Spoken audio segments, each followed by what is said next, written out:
Hello everybody, welcome back to my channel. Today I'm bringing you a surprise-ish video. I didn't expect to be making this video actually, so I'm bringing you guys my reading rush TBR. So the reading rush has been announced a few weeks ago, like the start of July, and at the time I was having a hard time with my reading and I was like barely finishing a book a week. So it's like as much as I want to join, I don't think I'll be able to. But after finishing the Koreadathon vlog, the Koreadathon, I felt like joining and I felt more motivated to do it. Like I actually have motivation to do it. I actually do want to do it. So without further ado, let me tell you guys the books that I'm planning on reading for the reading rush. So I don't know, but for some reason there are a lot of mixed things or like mixed reactions to the challenges for the reading rush, which I sort of understand, but at the same time just like, whoa, that's a little too disproportionate to how it is. It's just a reading, it's just a readathon. It's not that serious. And you know, Raylene and Ariel have always been adamant about,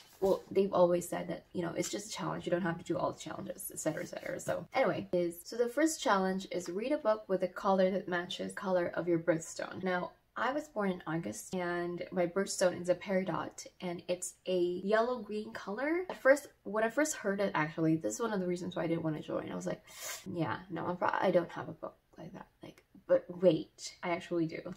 So I have The Female of the Species by MGinnis.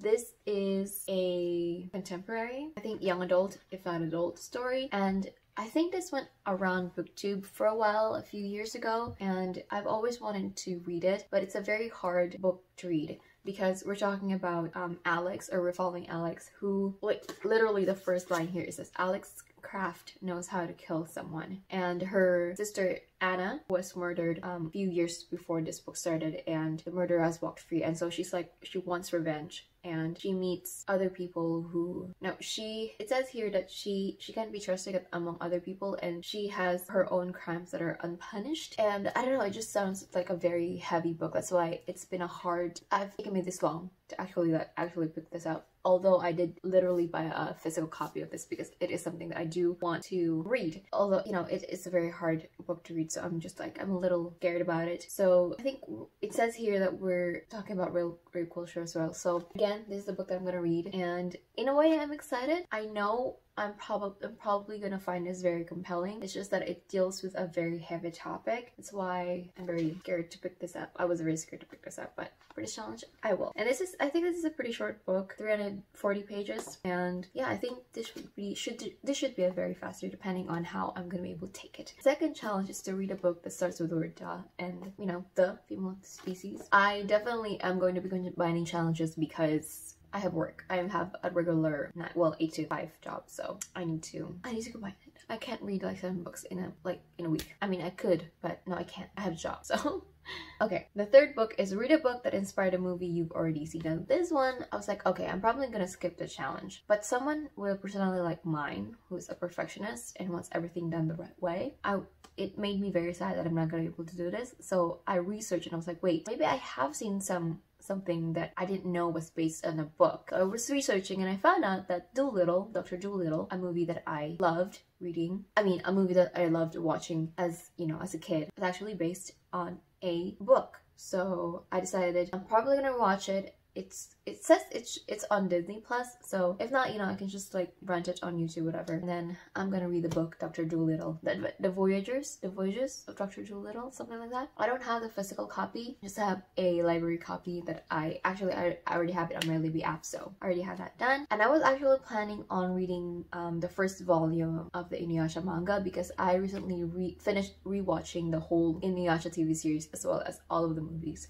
So I was like, I wanted to read it anyway. Let's read it. But my library doesn't have any like ebook copy of the manga, so I actually put on hold the physical copy, but I don't know if it will arrive anytime soon. But if it does, depending on, you know, what I feel like reading, etc., either Dolittle or Inuyasha, or maybe both if I have time. Who knows? I don't. Okay, challenge is to read the first book that you touch. So I'm just gonna pick among the physical books that I have to read. Okay, 5. Read a book completely outside of your house. So this is the challenge that has a lot of people like mad about.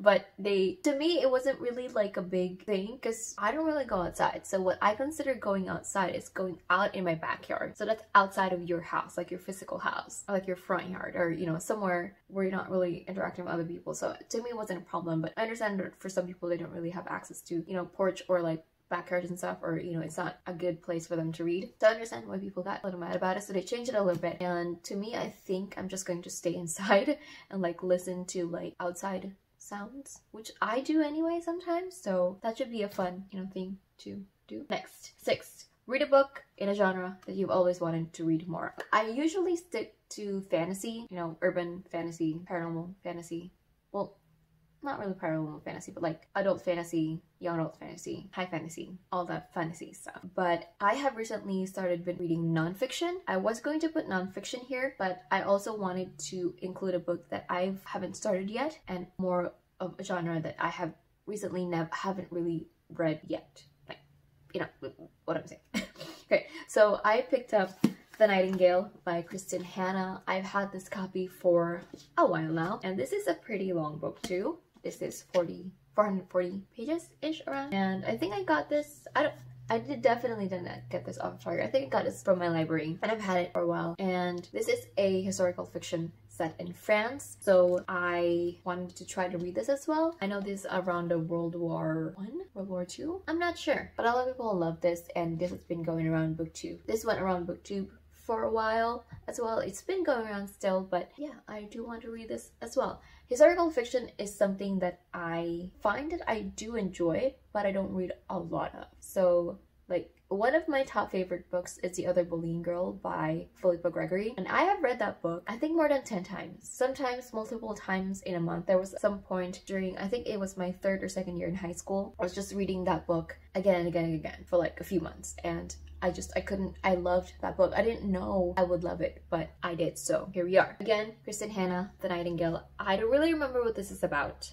I think there's like sisters and of course some romance. World War II. And yeah, 2 sisters separated. I think that's the premise of the story. So that's that. I was actually initially planning on doing a graphic novel because I don't read a lot of graphic novels. I don't read a lot of mangas. I found that, you know, when I was younger, because I was so used to reading like books that are like a lot of text, and there's like, it's much more dense than, you know, what graphic novels have in terms of content. I find that I didn't really enjoy it because it felt like too fast-paced for me and too like not really explored in terms of the characters and a story and a plot and a world, etc. So I never used to enjoy it, but you know, I liked it. It was fine. It was a fast read, but again, I was looking for more, so I never really got into like actually into graphic novels, etc. So recently I read Nimona, and I think The Dressmaker, something like that, which I enjoyed.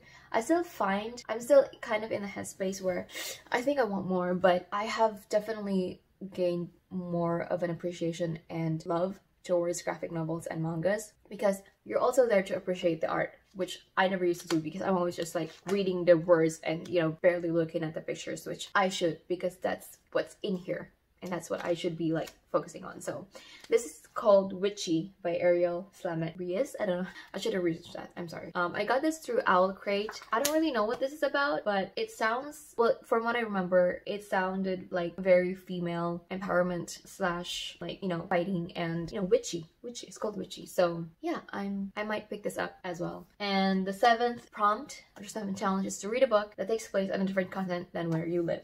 And Kristin is set in France. This is in Europe. Witchy, I don't know where this is set in. If it's like a fantasy series, I don't know if that will count, but regardless, I will be picking this up. Also, Inuyasha, if I get around to it. So that is it for this reading rush. TBR, again, this is kind of last minute, just like the Koreathon vlog, but I think it's gonna be fun as well, because I enjoyed the Koreathon so much.